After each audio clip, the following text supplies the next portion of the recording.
Surprise, surprise, everybody. The Wuhan lab theory is true. And the cover up was true. And one of the people involved with that was potentially Sir Patrick Vallance.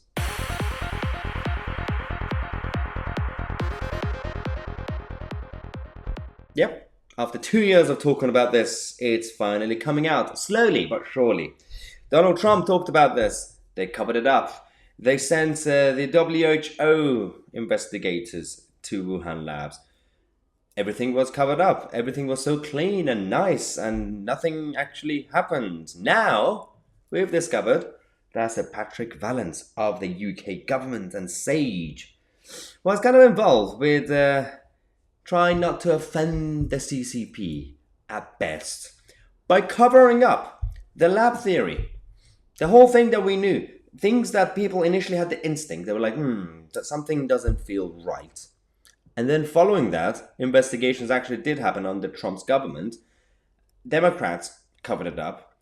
Then they came out under Biden, they said, yeah, I think it's semi-true, even though they destroyed Trump over it. And now they say, oh, I think our own government also had a bit of a hand in it. More reasons to believe that scientists were trying to not upset China.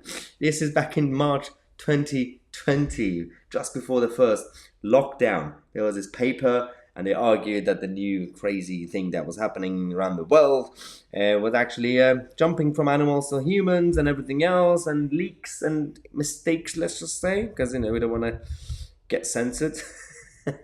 But then the research paper was published, and serious investigation into lab theory and everything else. But then everything changed, and we weren't allowed to talk about this. These are the images from Wuhan, where even the security guards are stopping the reporters. If they were really into transparency, but I'm not just talking about the CCP, they're a bunch of nutters. I'm talking about the World Health Organization, I'm talking about the US government, the UK government. They were all in it together, in a sense. Not that they got together in a room like lizards having a meeting. No. But they were in it because for different reasons, they all did the cover-ups. One, for the financial reasons. One was the geopolitical reasons. One was the actual negotiations. And one was to not upset the CCP because they had so much at stake.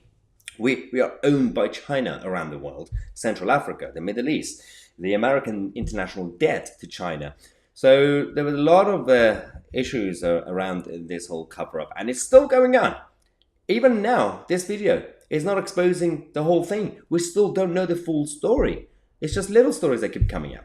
But eventually it will come out. And eventually we will find out some of the truth, at least. We're never going to find out the full truth, of course, just like many other stuff that's happened in the 20th century. But people already know. People are not stupid. Now, speaking of the establishments and cover-ups, the next video in half an hour, we'll take a quick break. We're going to come back and talk to you guys about FIFA, the corrupt FIFA.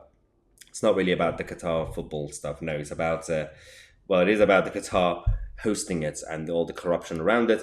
But one country is finally standing up to the FIFA establishment. Instead of doing virtual signaling, they're actually planning to start a movement to leave FIFA. Wait for that country. Subscribe to the channel. I'm Tousi, and we are the media.